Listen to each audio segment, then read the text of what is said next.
মালদাতে মর্মান্তিক ঘটনা, স্ত্রীকে ভিডিও কল করে নিজের বাড়িতে গলায় দড়ি দিয়ে আত্মহত্যা করল এক যুবক। ঘটনায় স্ত্রীর বিরুদ্ধে আত্মহত্যায় প্ররোচনা দেওয়ার অভিযোগ তোলেন মৃত যুবকের পরিবারবর্গ। ঘটনাকে ঘিরে জোর চাঞ্চল্য ছড়ালো পুরাতন মালদা শাহপুর 2 নম্বর বিমল দাস কলোনি এলাকায়। জানা গেছে, মৃত যুবকের নাম সুরজিৎ হালদার, বয়স 24 বছর, পেশায় ছিলেন দর্জি। তার স্ত্রীর নাম জয়তিকা মণ্ডল, বাপের বাড়ি বৈষ্ণবনগর থানা এলাকায়। তাদের বিয়ে হয়েছিল গত 9 মাস আগে, কিন্তু স্বামী স্ত্রীর মধ্যে কোনো বিষয় নিয়ে মনোমালিন্যের কারণে বিয়ের মাস তিনেকের মধ্যেই জয়তিকা তার স্বামীকে ছেড়ে নিজের বাপের বাড়ি চলে যায় বলে খবর। কিন্তু তাদের মধ্যে ফোনে যোগাযোগ ছিল, মোবাইলে কথাবার্তা, ঝগড়াঝাটি হতো। এরই মধ্যে মঙ্গলবার রাতে সুরজিৎ তার বাড়িতে নিজের ঘরে বসে তার স্ত্রীকে ভিডিও কল করে। এরপর ভিডিও কল করতেই তিনি নিজের ঘরে গলায় দড়ি দিয়ে আত্মহত্যা করেন। ঘটনাকে ঘিরে এলাকায় জোর চাঞ্চল্যের সৃষ্টি হয়। ঘটনায় মৃত যুবকের পরিবারবর্গ অভিযোগ করেন সুরজিৎকে তার স্ত্রী হত্যার প্ররোচনা দিয়েছে, সেই কারণেই সুরজিৎ গলায় দড়ি দিয়ে আত্মহত্যা করেছে। এই মর্মে তারা মালদা থানায় লিখিত অভিযোগ দায়ের করেছেন। তারা মৃতের স্ত্রীর কঠোর শাস্তি চান। বিয়ে করে যখন আমার ছেলের সাথে যখন আসে, মাসখানেকের পরই মেয়ের জামাইবু ওকে ফোন করে। আমরা দোকান থেকে আসি, এসে খুচুর মুচুর করে। বললাম কী ব্যাপার রে? তো ওর জামাইবু ফোন করে আমাকে ছেড়ে দিচ্ছে। হ্যাঁ, তা আমি যে ছেড়ে দিবে কেন? আমরা তো মেনে নিয়েছি। ওর বাবা তো আরও ভালো, যে কি ছেলের বাবা মা মেনে নিয়েছে। তার সত্ত্বেও তুমি এরকম করে ফোন টোন করবে? কি মেনে নিয়েছিলেন? মেনে নিয়েছি যে কি আমার ছেলের যখন নিয়ে এসছে, আমি ছেলের বউকে আমি মেনে নিয়েছি। প্রেম করে বিয়ে হয়েছে। প্রেম করে বিয়ে হয়েছে, মেনে নিয়েছি, আমরা তো কিছু বলিনি। এবার তাও মাঝে মধ্যে এরকম এসব ফোন টোন করে। আলাম যে ফোন করে কিসের জন্য? এসে বলে এরকম ধমকি দিচ্ছে। হ্যাঁ, এই করে আমরা তখন রাত্রেবেলাতে বললাম যে হ্যাঁ বাবা, এরকম তুমি ফোন টোন করে তুমি এরকম হুমকি দিচ্ছ কেন? হ্যাঁ, জানে মেরে দেবো, এই করবো ওই করবো, মানে প্রচুর কথাবার্তা উল্টা পাল্টা যা বলে।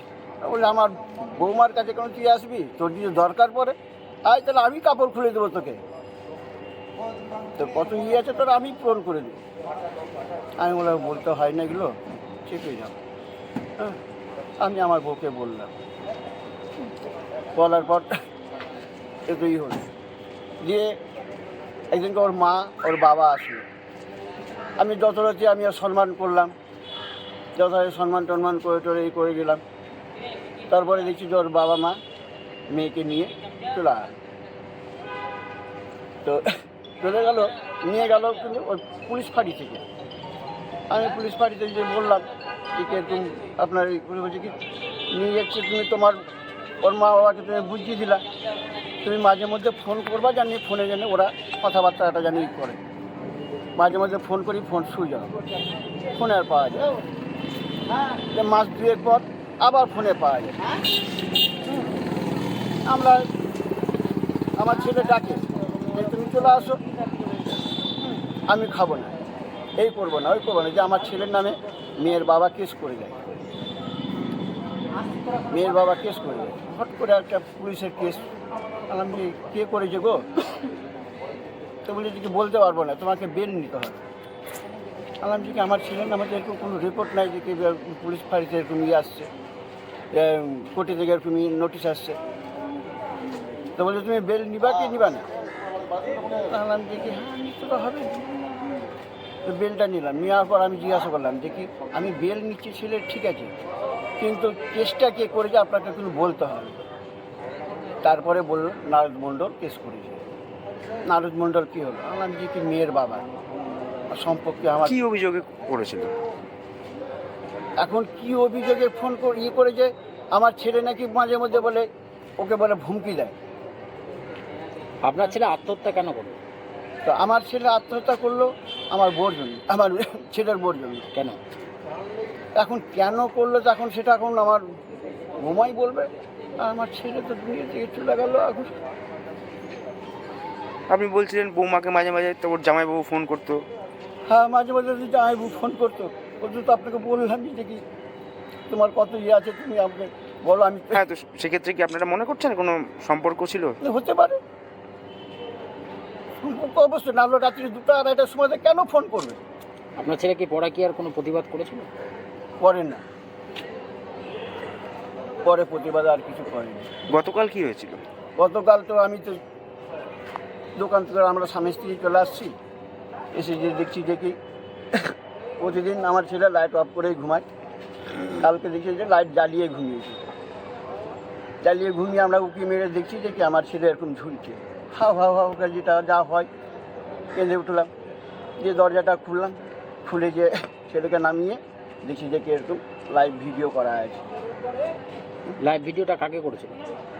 হ্যাঁ, কাকে করেছিল ভিডিওটা? আমার আপনার ছেলের বৌমাকে? বউকে, বৌমা? আমার বৌমাকে লাইভ ভিডিও করেছি।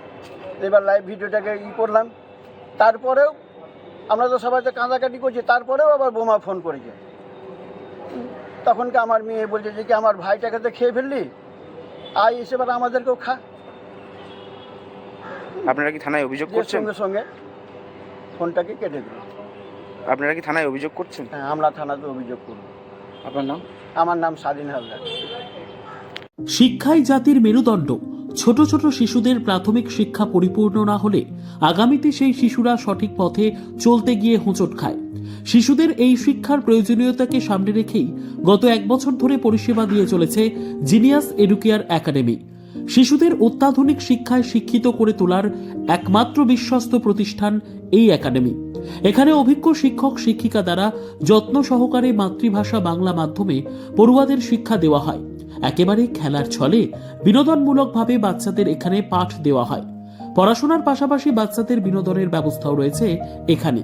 তাই আপনার বাচ্চাকে ছোট থেকে অভিনব শিক্ষায় শিক্ষিত করে মানুষের মতো মানুষ করে তুলতে হলে এই শিক্ষা প্রতিষ্ঠানের উপরে ভরসা করতেই হবে। আমাদের ঠিকানা জিনিয়াস এডুকেয়ার একাডেমি, স্থান ঘুঘুডাঙ্গা মোড়, পোস্ট ভূপালপুর, রায়গঞ্জ, উত্তর দিনাজপুর। মোবাইল নম্বর 9563630109 অথবা 7029042308।